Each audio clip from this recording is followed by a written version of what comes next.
Scene project for YouTubers to discuss their favorite scene from X-Men history. And I decided I was going to get in on that because why not? So I did some digging, and it was hard because even in the bad X-Men films, there is some good stuff. But I found what I believe to be the definitive best moment in X-Men. That is Magneto's speech from X-Men Days of Future Past. So at this point in the movie, we as the audience are witnessing the death of every one of these characters. Storm was impaled, Bishop was blown to bits, Magneto was stabbed and is injured. Only 4 mutants are left to protect Xavier, Wolverine, Rogue, and Magneto. If that room is breached, it's all over. The X-Men lose, and the mutants have no chance of preventing their extinction. My issue with a lot of the X-Men films is that they all revolve around Wolverine.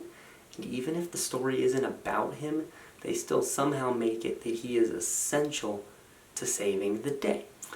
Now, Days of Future Past recognizes that issue and does something about it, thankfully, because this scene I don't think would be anywhere as near as good as it is if Wolverine was present. So Magneto's plan throughout the entire X-Men franchise is to fight for mutants to be treated as equals. Now that sets a powerful message and is just overall really powerful, but never more than in this scene right here. So Magneto has pulled the bunker out of the White House. He's ripped the door off, everyone's guns are pointed at them, and he has the cameras on him. And it's right here that I always forget Magneto is supposed to be set up as a villain, because I sympathize with him, I agree with him in this scene.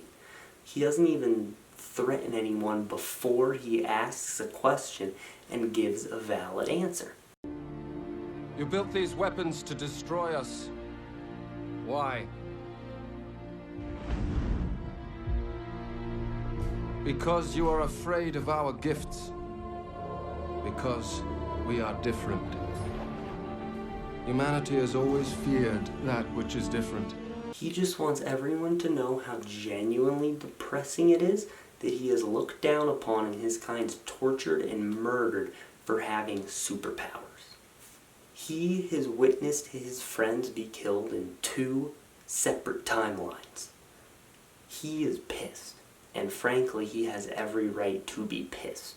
So once Magneto is done threatening Nixon and evil Tyrion Lannister, he talks directly to the mutants, and to me, this is where the Brotherhood of Mutants is firmly established. I consider First Class's group to be the Proto-Brotherhood, and this is where it really starts. This is where we get the seeds of Magneto's ideology and what he's fighting for, and we see mutants start to rise up and decide they're going to follow that guy and fight for mutant equality.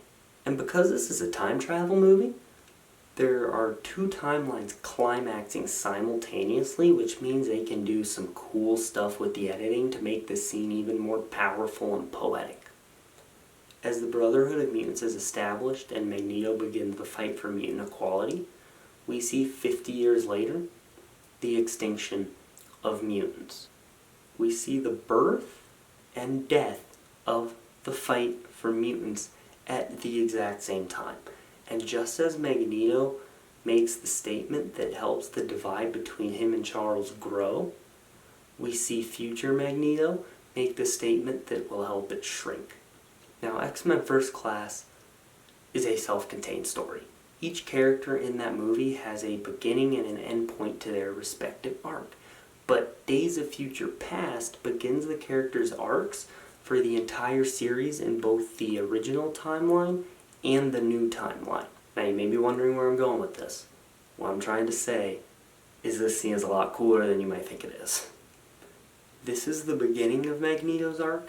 You have lived in the shadows in shame and fear for too long. Come out.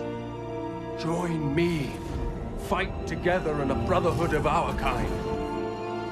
A new tomorrow that starts today. This is the ending of Magneto's arc. All those years wasted fighting each other, Charles. To have a precious few of them back.